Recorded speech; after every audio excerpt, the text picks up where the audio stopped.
Boa noite, galera. Tudo bem com vocês? Queria agradecer, né, a presença de vocês aqui hoje, nessa aula de terça-feira. Todo mundo aí já em clima de feriado, já esperando aí o feriadão chegar, né? Amanhã, feriado da Independência.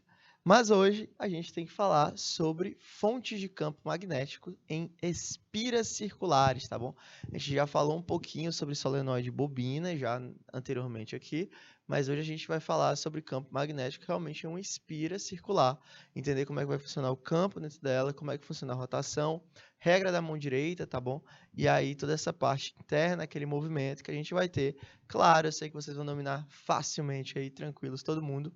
E hoje também a gente vai dedicar um pouquinho a mais da aula para aqui. As provas bimestrais, né, já estão chegando aí para que a gente consiga ter um entendimento melhor de como é que vai ser cobrado uma questão dentro de um sistema como esse e tudo. Então a gente tem essa sensação de precisar treinar um pouquinho também. Bacana? Então vamos adiante que a gente tem muita coisa para conversar hoje. Olha, nosso objetivo de conhecimento hoje são fontes de campo magnético e espiras circulares, né? Entender como é que funciona um solenoide, uma bobina, que a gente vai ver que são sinônimos desse movimento, e entender como é que vai funcionar essa parte dentro de um campo magnético, aparato para aquele meu sistema ali. Quais os objetivos? Utilizar a regra da mão direita para determinar o sentido do vetor indução de corrente magnética, tá bom? Caracterizar vetor indução magnética no centro de uma espira circular percorrida por uma corrente elétrica e conhecer a regra do relógio, que é a diferenciação entre norte e sul dos polos de uma espira, beleza? Então, essas são as nossas prioridades para as aulas de hoje aí, dentro desse meu sistema. Da teoria à prática, claro, a gente vai precisar da resolução de questões durante a aula e também hoje vocês vão ter tarefa de casa. Olha que legal. Então, vamos lá, em diante. Certo. O que a gente vai precisar entender um pouquinho sobre isso? Campo magnético gerado por uma corrente elétrica. Para a gente entrar nessa parte, a gente vai precisar relembrar um pouquinho sobre essa parte teórica da corrente elétrica e também sobre a rotação de sentido. A gente já viu regra da mão direita para rotação de corrente, mas a gente tem que entender como é que vai funcionar dentro de um fio de uma solenoide. Então a gente precisa passar um pouquinho por dentro disso aqui. Quando a corrente elétrica percorre um fio condutor retilíneo, um campo magnético circular forma-se ao longo de toda a sua extensão. As linhas de indução desse campo são concêntricas em relação ao fio. A gente já falou sobre isso anteriormente, eu botei aqui para a gente relembrar. Vamos lá, vamos desfinhar essa parte aqui aos poucos. Primeiro, o que é um fio condutor retilíneo? Esse fio condutor retilíneo é quando você tem uma linha reta ligando a extremidade do ponto A, né, até esse nosso ponto B, essa partezinha de ponto B daquele meu sistema. Esse condutor retilíneo faz com que você tenha uma movimentação de corrente elétrica, claro, sempre retilínea. Então, você tem um movimento de corrente no sentido daquela parte ali. Um campo magnético circular forma-se ao longo de toda a sua extensão. Isso aqui, quando eu falo de campo magnético circular, eu quero que vocês lembrem de argolas, tá bom? De circunferências.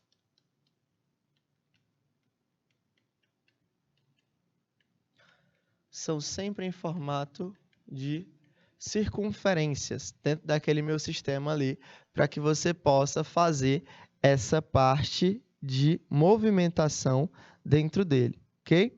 Quando você faz essa parte de movimentação dentro dele, você gera uma série de bambolês, de anéis, argolas que circundam o meu fio, tá bom? Por toda a sua extensão. Aqui na nossa figura, a gente botou 2 pontos específicos.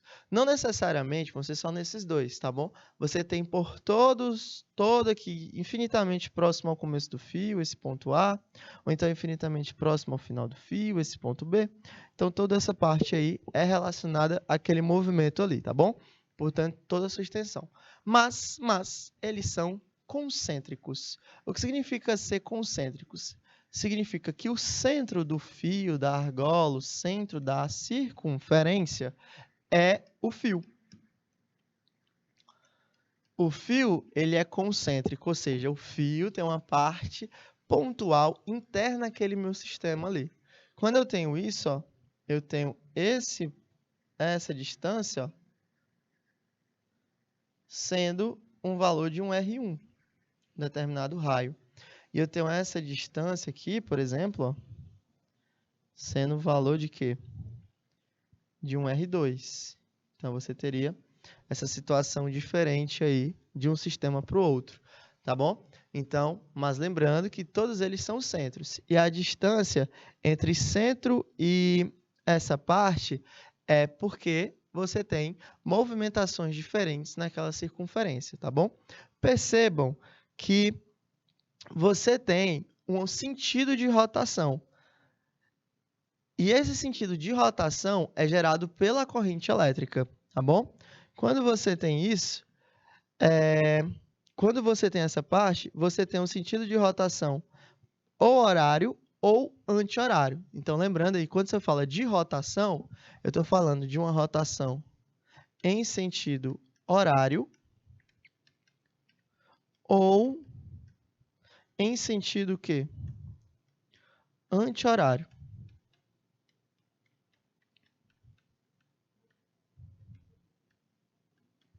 Quando eu tenho essa rotação de sentido horário e sentido anti-horário, eu tenho essa movimentação dependendo do sentido da corrente. Quem é que vai ditar o valor da corrente? A corrente vai ser ditada pelo polegar, tá bom? Então, você vai alinhar a corrente com o polegar daquele sistema. Então, imagina que você tem uma mão aqui, né? Imagina que você tem uma mão fechada, né?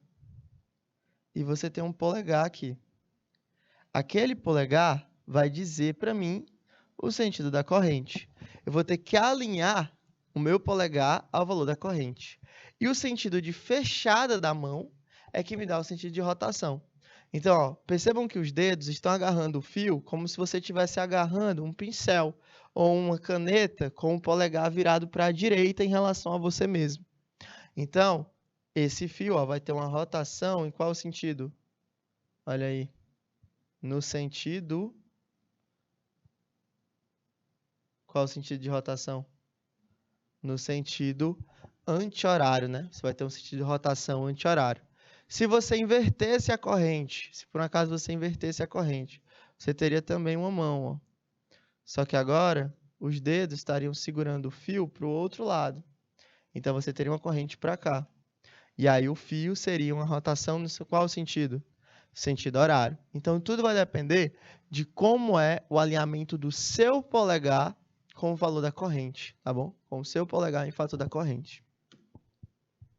E aí a gente falou na aula passada sobre o experimento dele, do Oersted, que é justamente o que juntou essa parte com a parte dos dois. Você tinha, antigamente, magnetismo sendo estudado de uma forma e eletricidade estudada de outra. Quando você tem a junção deles dois, você tem o eletromagnetismo. E quem fez esse experimento? Esse experimento, quem fez foi o Oersted, tá bom? Aí a gente já viu na aula passada que, quando ele fez o seguinte experimento, para provar que existe um campo magnético que ele envolvia o condutor da corrente elétrica, foi usada a seguinte experiência. Ele botou um fio e ligou uma bateria nele. E botou uma bússola, fazendo com que passasse por ele uma corrente elétrica. Quando, pelo fio, passou uma corrente elétrica, o que foi que fez? Ele gerou as linhas, ó. E as linhas começaram a influenciar quem? A bússola. Quando as linhas influenciam a bússola, eu tenho um sentido para cá, ó, de rotação. Então, como eu falei para vocês no começo, quando a gente começou a estudar magnetismo, a gente falou que existe uma palavra mágica para a bússola, que é qual? Alinhamento. Lembra lá da palavra alinhamento? Pois é, a bússola ela vai se alinhar com a rotação do campo mais próximo a ela. Percebam que quando a chave está fechada, a bússola aponta para norte. Mas quando a chave fecha e produz uma corrente elétrica que faz com que eu tenha campos magnéticos em fios concêntricos, ele vai se alinhar. Ó. Quando ele se alinha, ele fica em qual sentido? No sentido da rotação dos campos gerados pelos fios. Deixa eu botar em outra cor aqui para ficar mais fácil vocês verem. Vou botar em roxo. Ó. Roxo fica legal? Fica legal. Olha aí. Ele vai se alinhar com quem? Com as linhas de campo magnético geradas pelo movimento do fio. Pá! Quando ele faz isso, pronto. Quando ele faz isso, ele faz esse movimento mais simples aí dentro daquele meu sistema de alinhamento. Aí eu tenho que o Ørsted, ele consegue comprovar. Ele falou, ó, realmente, eletricidade influencia no magnetismo e magnetismo também influencia na eletricidade. Quando ele faz essa situação acontecer, ele tira magnetismo e eletricidade de assuntos estudados separadamente. Então, ele junta os dois e forma o eletromagnetismo. Quando ele faz isso aí, pronto, acaba essa parte de dúvida sobre a diferença deles dois. Vemos que o primeiro influencia um e um influencia o outro, tá bom? E aí você tem esse fator em relação à corrente, como eu tinha dito para vocês. A corrente vai ser como se você estivesse segurando uma caneta ou um fio. Quando você faz isso, o sentido de rotação desse seu polegar, ele vai ter o sentido de apego daquilo ali. Quando você tem essa corrente para cima, esse valor de I, aqui eu vou ter esse sentido de rotação daquele meu movimento, daquele meu objeto, para que eu possa ter essa rotação interna a ele. E aí, a mão que segura o fio gera essas linhas de campo circulares. Olha aqui, é como se você estivesse agarrando realmente o fio. Então, o sentido dos seus dedos, ó, vão ser no mesmo sentido de rotação daquelas figuras. Claro, a gente está falando isso por experimento quando a gente compara ao 2D. Num 3D, percebam que é como se ela estivesse entrando aqui, ó, a regra do parafuso, a regra do relógio, como se ele estivesse entrando, e aqui é como se ele estivesse saindo, né? Você está vendo só a pontinha do parafuso saindo, lá você está vendo a cruz do parafuso entrando. Então, ele vai estar entrando na folha ou saindo da folha. Como são argolas tridimensionais, a gente não consegue desenhar direitinho no 2D. Mas você entende que ele vai estar entrando ou saindo daquele meu sistema, beleza? Claro, a gente não poderia deixar a parte matemática de fora. E aqui a brincadeira começa a ficar legal. Campo magnético produzido por uma corrente elétrica, denotado pelo símbolo beta, pode ser calculado pela seguinte fórmula a seguir. Então, vamos lá. O campo magnético gerado, quando você tem uma espira, né, em movimento circular, quando você tem aquele campo magnético gerado, você vai ter o seguinte fato. Aquele campo magnético, que é o valor de B, ele vai ser igual a uma razão entre o produto da permissividade magnética no vácuo, tá bom? Que também pode ser chamado de permeabilidade magnética. O que é isso? É a quantidade de campo magnético que aquele material deixa passar. Cada material deixa passar uma quantidade de campo magnético diferente. Por exemplo, quando você tem um ímã, é muito mais fácil você trabalhar com ele no metal. Então, o metal ele vai ter essa situação de permitir muita passagem de campo magnético. Beleza? Uma permeabilidade muito boa. Mas quando você tem uma borracha, por exemplo, a borracha ela não é tão magnetizada assim. Não é que ela não tenha. Ela tem, mas um nível tão baixo que chega a ser irrelevante. Então, você tem uma situação de permissividade ou permeabilidade muito maior, né? Muito menor, desculpa. Ele não vai permitir tanto. E no vácuo, essa permeabilidade, ou seja, quando você não tem matéria para passar, ela é constante. Claro, imagina você correr de um lado ao outro da sala, em 3 situações. Na primeira situação, não tem nada. Não tem cadeira, não tem aluno, a sala está completamente vazia. Então, você demora um determinado tempo. Claro, um tempo curto. Na segunda situação, a sala está cheia de cadeiras e alunos, tá bom? Todo mundo sentado, você tem cadeiras ali, carteiras e tal, e alunos sentados. Você demora um outro tempo, maior do que o primeiro. Por quê? Porque agora você tem obstáculos, certo? Na terceira situação, você tem a mesma coisa. Você tem carteiras, alunos, cadeiras, mas está todo mundo em pé, volta do intervalo, todo mundo agitado. Claro, você vai demorar um outro tempo, maior que o segundo e bem maior do que o primeiro. Por quê? Porque você tem mais obstáculos. A permissividade, a permeabilidade do meio está menor. Ele está te proibindo de passar. Então, isso acontece por campo magnético. O campo magnético, quanto mais fácil for de passar, melhor para ele. Então, ele vai passar mais rápido nessa situação. Quando você tem essa permeabilidade fácil, você tem menos obstáculos. À medida que vai dificultando, a permeabilidade magnética do meio vai diminuindo. Se vai diminuindo, ele tem uma dificuldade maior para deixar você passar, logo você não consegue passar com tanta facilidade. Sacou a ideia? Pois é, a permeabilidade ou permissividade magnética do meio, no vácuo, ela tem um valor fixo, que é de quanto? 4π vezes 10 elevado a menos 7 Tesla metro por ampere. Então, você tem aí uma quantidade de 4π vezes 10 a menos 7 Tesla metro por ampere. Então, você tem que a cada ampere gasto, eu tenho 4π 10 a menos 7 Tesla em 1 metro daquela situação. Beleza? Claro, isso aqui é o mais simples, vezes o valor da corrente. Qual seria o valor da corrente? I. Aí eu não sei, depende da amperagem calculada. Dividido por 2πr. Mateus, do nada um 2πr? Não, galera, esse 2πr tem um motivo para estar aí.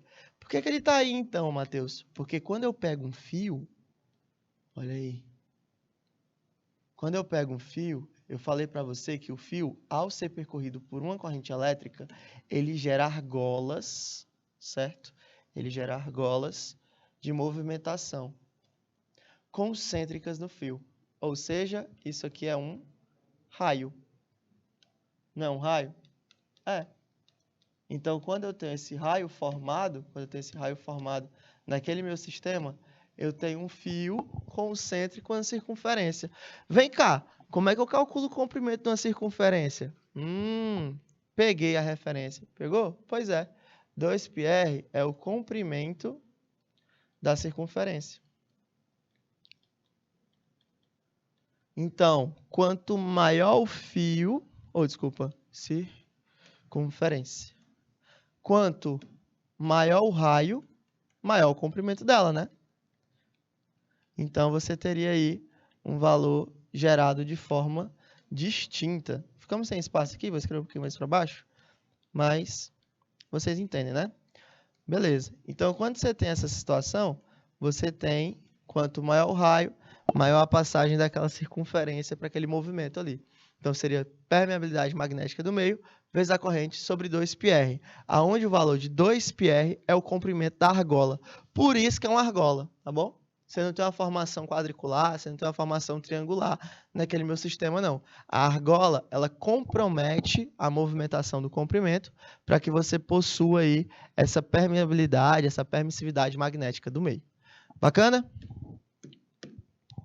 Tá, então, Mateus, como é que cairia uma questãozinha como essa? Cairia da seguinte forma. Calcule a intensidade do campo magnético produzido por um fio condutor retilíneo percorrido por uma corrente de 0,5 amperes. Tá bom, tem o valor da corrente. A uma distância de 50 centímetros. Meio metro, olha aí.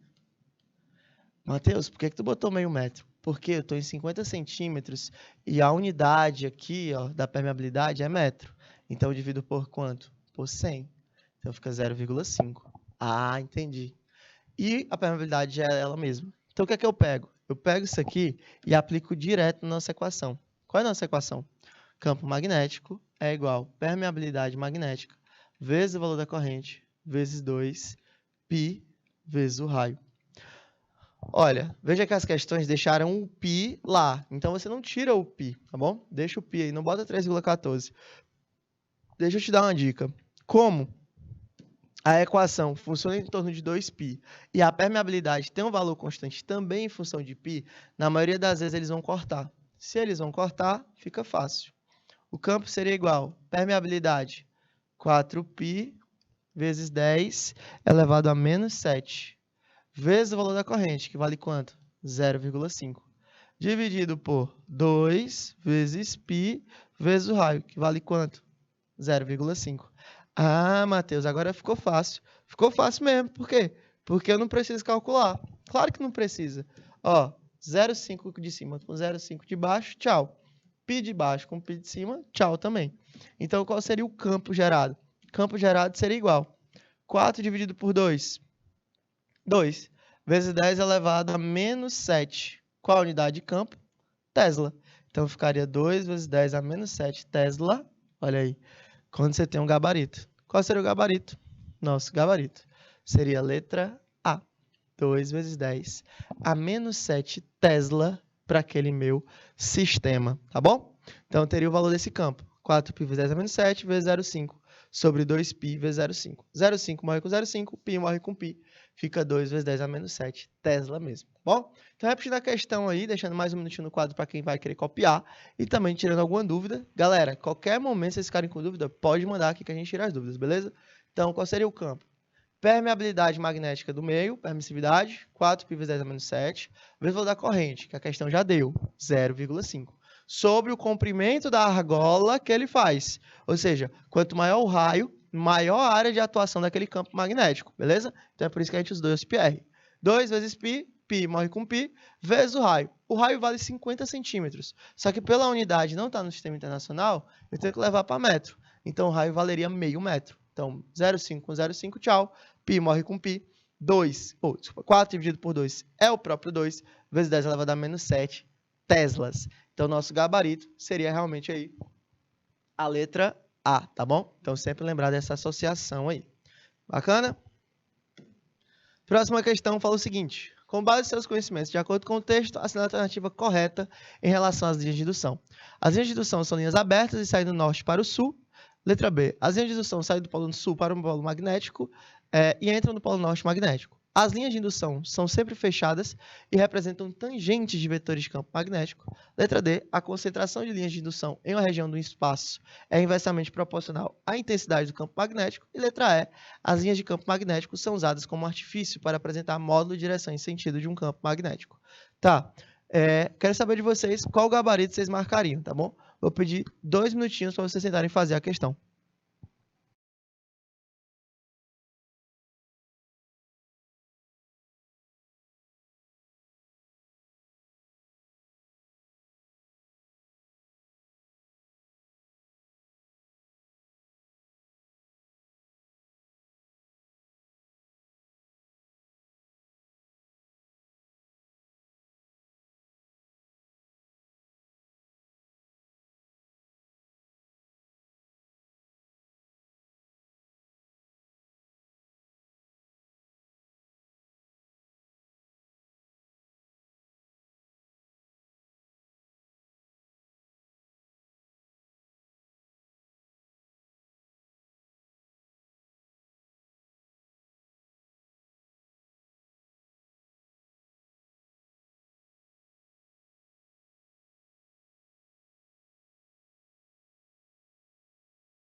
Então, galera, quando você pega uma questão como essa, você tem que pegar com base nos seus conhecimentos, né? No texto até analisado ali. Na letra A, ele fala o seguinte. As linhas de indução são linhas abertas que saem do campo magnético do polo norte e entram no magnético do polo sul. Tá. Você tem que ter cuidado quando ele fala de linha aberta e linha fechada. Lembre-se que sempre que tem começo e final é fechado. Aberta se tem começo e não tem final. Então, linha aberta, olha aí. Linha aberta é falso. Letra A está fora. A letra B. As linhas de indução saem do polo sul magnético e entram no polo norte magnético. É o contrário. Salvo na Terra. Salvo na bússola. Na bússola é sentido sul-norte mesmo. Mas a bússola é exceção. Ele não está falando casos de exceção, ele está falando casos geral. Cuidado para não confundir com a Terra, tá bom? Na Terra vai do polo sul geográfico para o polo norte geográfico, não os magnéticos, beleza? Então sempre trocar isso aí. Então as linhas de indução não saem do polo magnético e entram no polo norte magnético, não. Falso. Letra C. As linhas de indução são sempre fechadas e representam a tangente dos vetores de campo magnético. Deixa a letra C que ela tá bonita que só, mas vamos ver as outras primeiro. Letra D. A concentração de linhas de indução em uma região do espaço é inversamente proporcional à intensidade do seu campo magnético. Quanto mais linhas, mais força.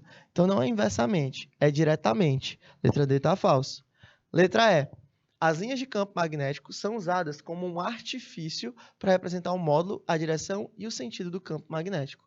Ó, as linhas de campo magnético, elas não são usadas como artifício para representar módulo e direção e sentido, não. Até porque elas não têm módulo que é registrado, né? Isso não tem módulo. Então, a gente consegue entender a intensidade dele, direção e sentido do campo, quando você analisa. Então, nosso gabarito seria letra C. As linhas de indução são sempre fechadas, verdadeiro, e representam a tangente dos vetores de campo magnético. Então, você tem uma versão tangencial àqueles vetores gerados ali. Nosso gabarito, letra C, tá bom? E aí a gente chega na estrela da noite. É nele que a gente quer chegar faz a hora. Nos nossos queridos solenoides. E quando você tem esses solenoides, acontece o seguinte. Solenoides, quando percorridos por uma corrente elétrica, são capazes de produzir um campo magnético uniforme em seu interior. Então, quando você tem esse campo magnético uniforme, quer dizer o seguinte, fora dele, tu tem uma versão muito grande. Olha, imagina que você tem um solenoide aqui. De fora dele, você tem umas linhas de campo de força espaçadas, você tem uma linha de campo de força variadas, então você tem um campo magnético muito forte saindo dele. Só que o solenoide, quando ele é percorrido por uma corrente elétrica, ou seja, ele é tubulado por uma corrente elétrica, ou seja, você tem um movimento de corrente elétrica dentro dele, interno a ele, você tem um campo magnético homogêneo.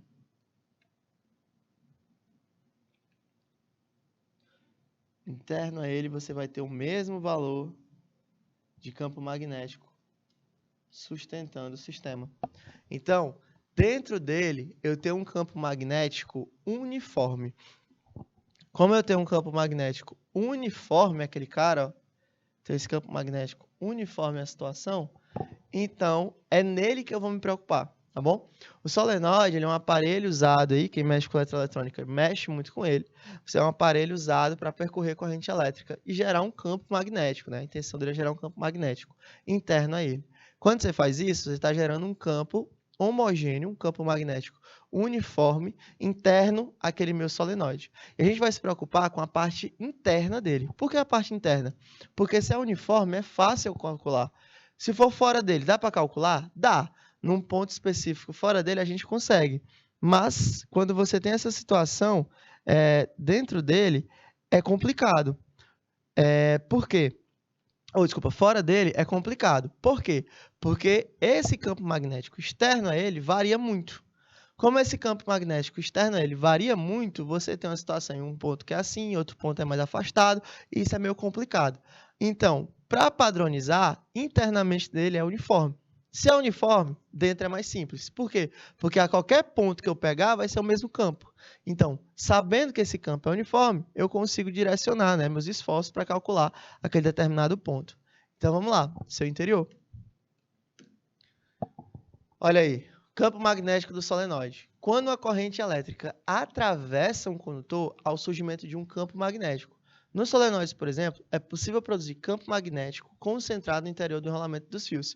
E aí eu chego naquela parte de argola. O campo magnético gerado por um solenoide são várias argolas. Ó. Perceba que o solenoide ele tem várias argolas internas a ele. É uma tubulação, né? É uma parte tubular interna a ele. Então, quando eu tenho aquilo ali, olha como é o campo magnético fora dele.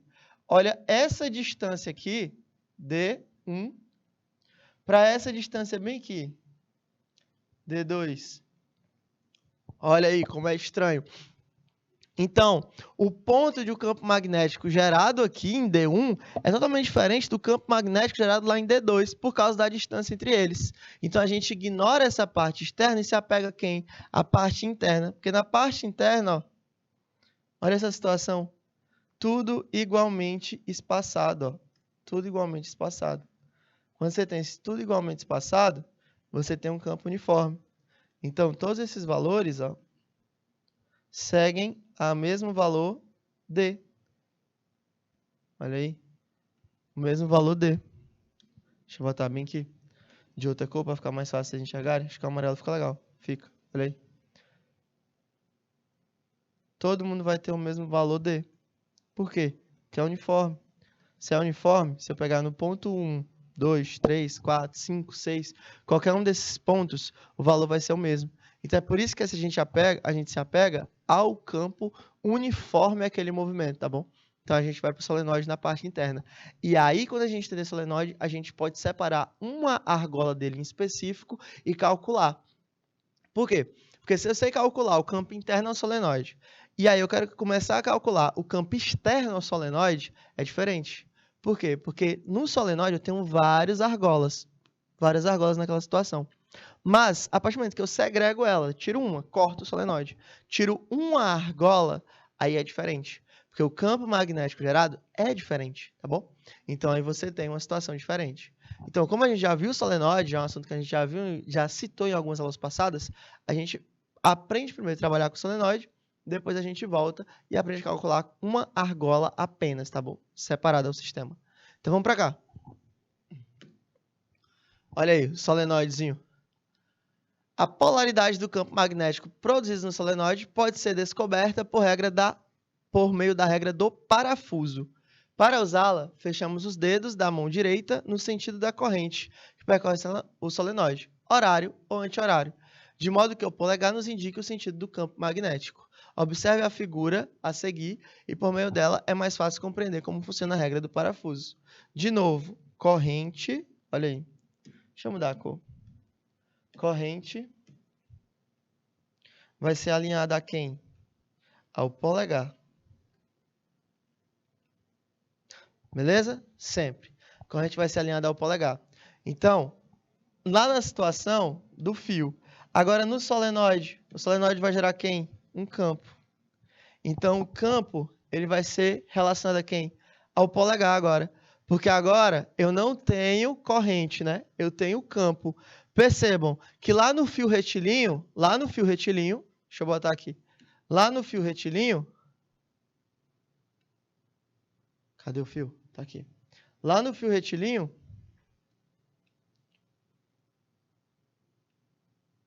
do ponto A para o ponto B, eu tenho corrente, né? Não tenho corrente? Tenho, no fio retilíneo, tenho corrente. E a corrente vai gerar quem?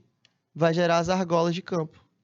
Foi por isso que a gente teve que dar aquela revisada no começo da aula, para você entender que quando eu vou para um solenoide, para uma circunferência, muda. Muda por quê? Porque agora eu tenho um solenoide, não tenho? Olha lá o solenoide.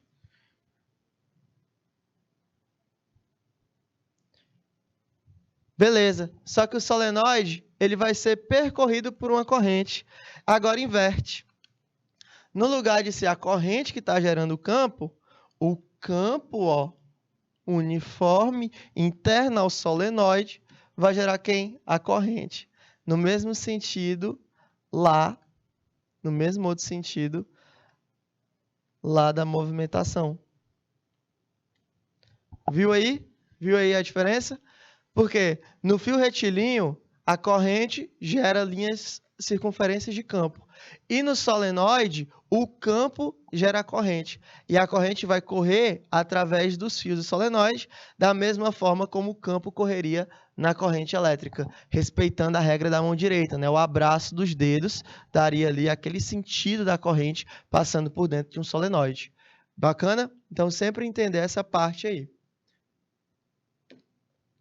Repara o seguinte, a corrente elétrica circulando no plano da Terra no sentido anti-horário, nesse caso, fechando esses dedos da mão direita nesse sentido, o polegar aponta para fora da tela, né? Para fora aí da TV. Portanto, essa direção do vetor campo magnético, que sempre aponta para o norte magnético. Então, além disso, o polegar ele vai apontar para onde? Para o norte magnético. Olha aí. Informação de milhões.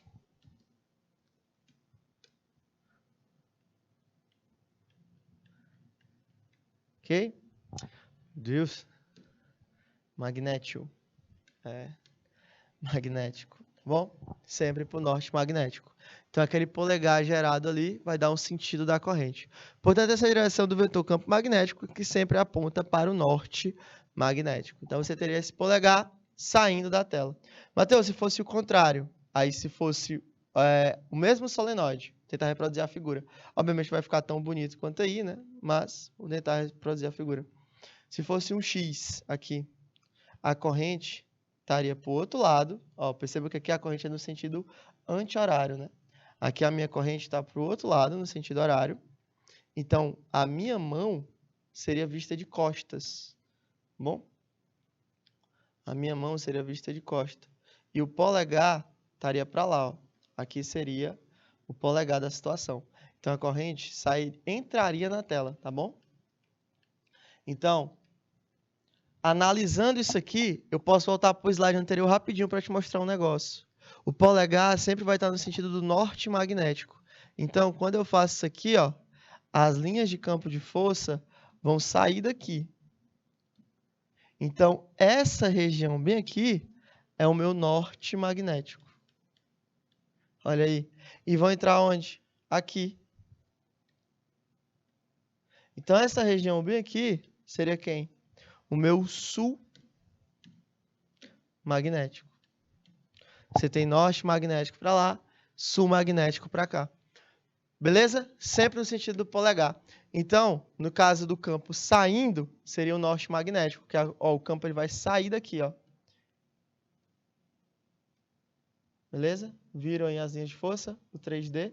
O campo vai estar saindo de dentro daquele solenoide. No outro caso, quando o polegar está para o outro lado, o campo vai estar entrando. Então, aqui ó, seria a entrada das linhas de campo de força dentro daquele meu solenoide. Beleza? Então, você teria essa situação interna ao meu sistema. Tá, e como sempre, a gente consegue pôr isso numa equação. O campo magnético numa bobina ou numa solenoide funciona da seguinte forma.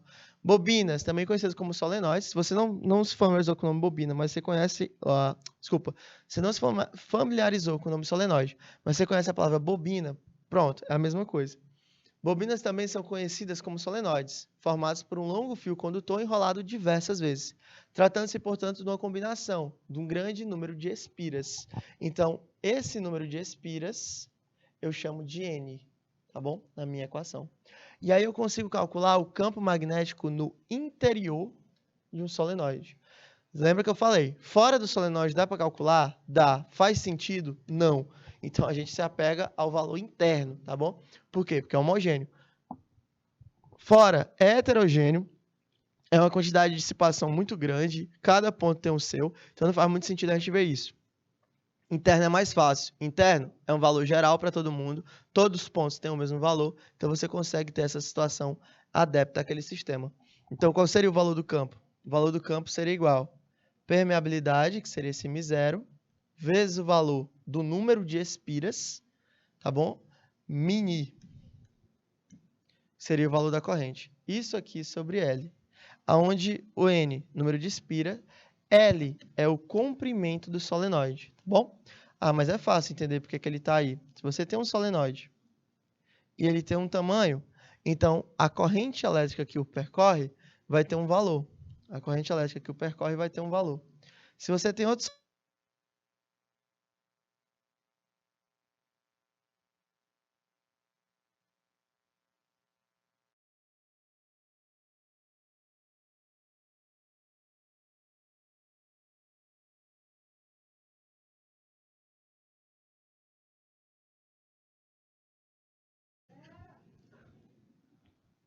eu estava precisando de mais corrente elétrica para ter dentro daquele meu sistema, justamente pelo comprimento, né? Então, a nova corrente é maior que a corrente antiga para você ter esse sistema aí.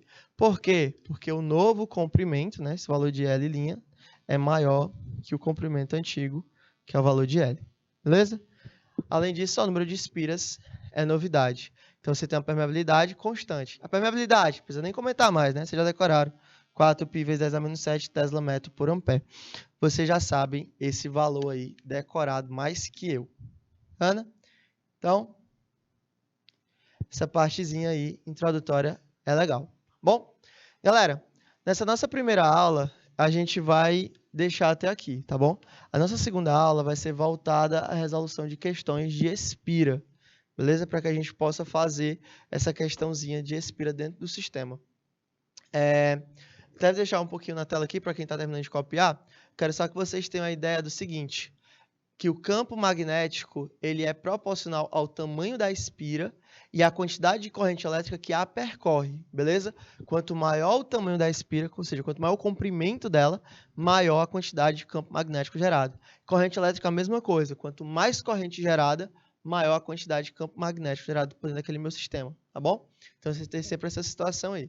O número de espiras, análogo à corrente elétrica, também vai ser proporcional ao campo magnético. Bacaninha?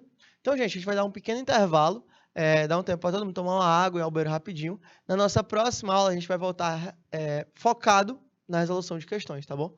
Essa próxima aula é praticamente inteira a resolução de questão, para a gente saber como é que cai uma questão de solenoide, de bobina, de campo magnético interno e externo, né, a um solenoide. Bacana? Então, dá um intervalo rapidinho.